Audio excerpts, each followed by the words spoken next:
Here we are at our target 2A from our chapter 5 study guide. We're asked to graph the following by creating a table of values. Now right here we see our function y equals this a value 5 times the base 2 raised again to that x power.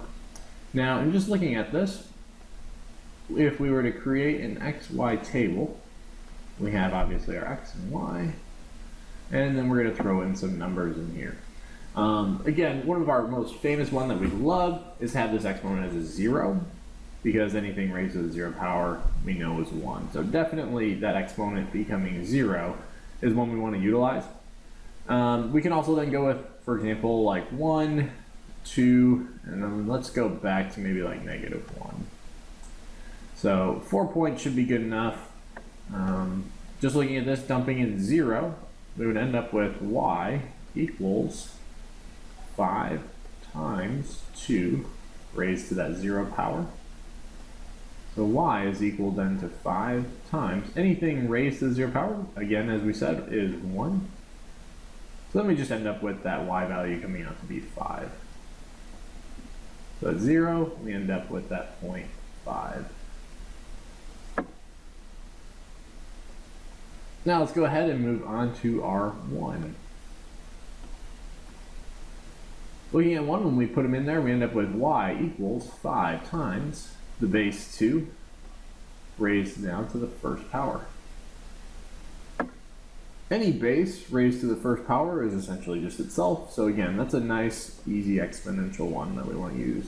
We end up with 5 times 2 raised to the first, again, is just 2. And so when we multiply those two values, we just end up with that y value of 10. So at 1, we end up again with that y value 10. When we put 2 in there,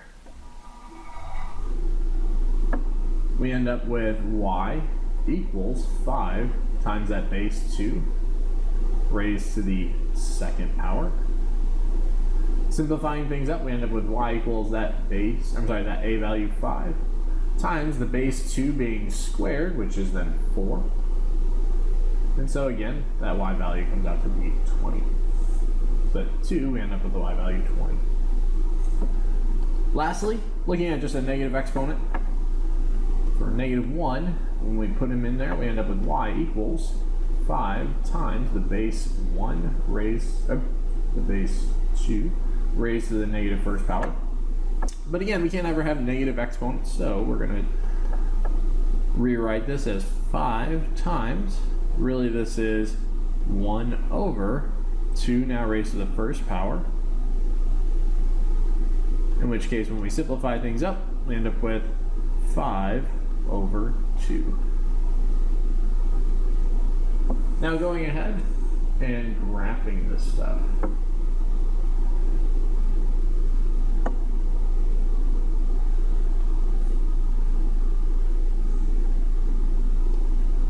For our value at 0, again, 5.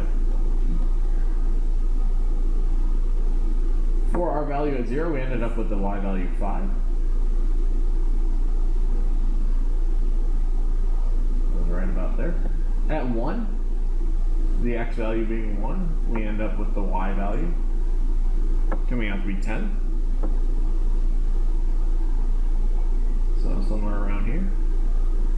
And then at 2, we notice that it's getting really, really big and has that y value of 20. So we know that at 2, it's going to be way up here somewhere. Now going back to -1, we have the y value being at 5/2 or 2.5. So more or less, when we connect our dots, we should see an image that does something like this.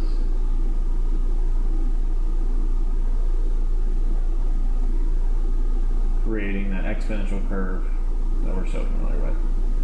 Now, where does this thing level off? Well, we know that based on this exponential function that we have a horizontal asymptote at 0, and so that's why it will actually level off at 0 there. So you can imagine there is our HA. Again though, that is target 2A from our chapter 5 study.